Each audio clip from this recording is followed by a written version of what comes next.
Қайырлы күн, құрметті тыңдармандар. Бүгін сіздермен қысқа әңгімелермен бөлісетін боламыз. Әңгімелер жарар.ком сайтынан алынған. Аударған Шынар Әбділда. Ең әсерлі қысқа әңгімелер жинағы. Таңертең үйге келе жатсам, кіреберісте жазу ілініпті. Құрметті көршілер, бүгін шамамен 9:20-да үйге кіретін есіктің маңында 120 сом жоғалды. Тапқан адам 76-шы пәтердегі жалғыз басты анаға апарып бере салыңыздаршы. Зейнетақысы 15 мың ғана екен.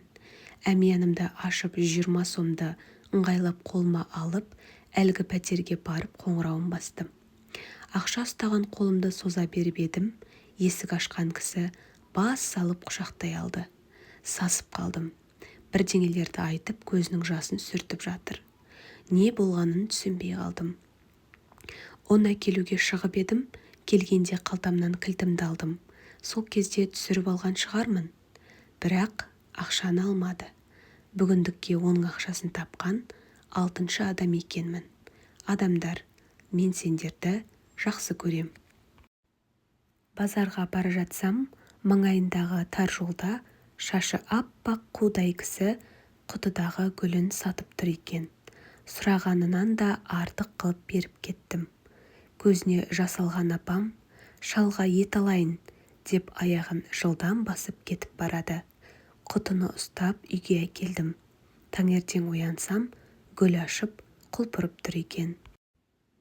Өзімді ешқашан сүйкімді деп санаған емеспін. Бір күні сөз байласқан жігітім екеуміз сөйлескен соң, ол телефон тұтқасын дұрыс қоймай қалды. Ар жағынан бөлмелес досына мен туралы айтып жатты.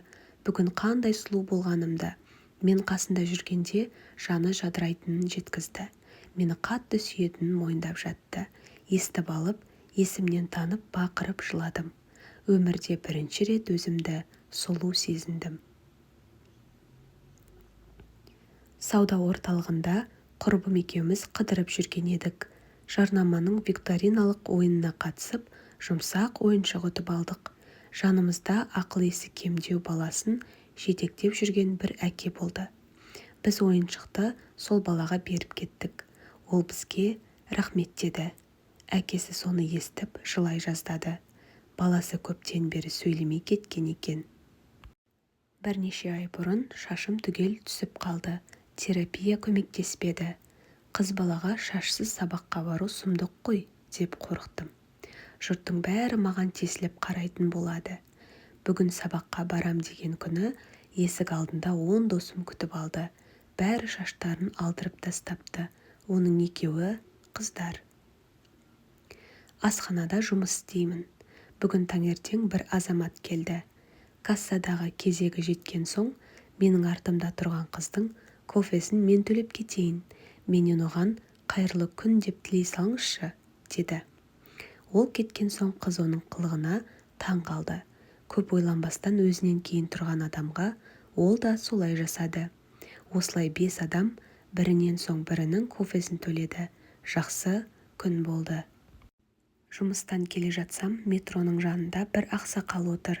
Алдындағы жаймада күллі орден медалі жатыр. Сатып күн көрісін айырып отырған түрі. Жанына келдім де, қалтамдағы бар ақшамды жаймасының үстіне төге салдым. Менің ақшамды алыңыз, бірақ арыңыз бен ерлігіңіздің қадіріне жетпейтін адамдарға орденді сатпаңызшы, дедім. Ардагер көзіне жас алды.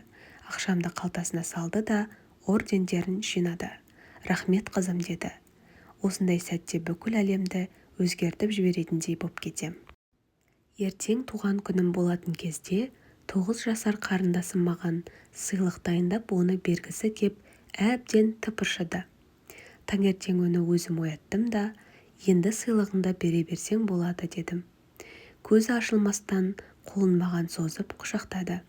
Сосын жастығының астынан ардақты ағама туған күніне деген жазуы бар конверт алып маған ұстатты.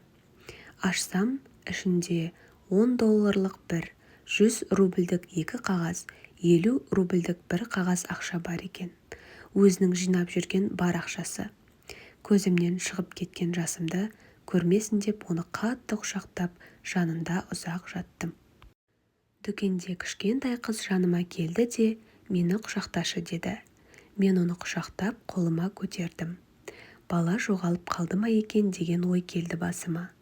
Ол да мені мойнымнан қысып қатты құшақтады да, сосын қолымнан сытылып шықты да жерге түсті. Оның бетіне тесіліп қарадым. Сен күлсінші деп едім, дейді. Күн қарбалас болып кетті. Қабағым қату болса керек. Жаныма нұр құйылды. Күліп жібердім. Тапқыр балақан. Тыңдармандар, бүгін біздің қысқа әңгімелеріміз соңына жетті. Арнамызға жазылып, лайк басуды ұмытпаңыздар.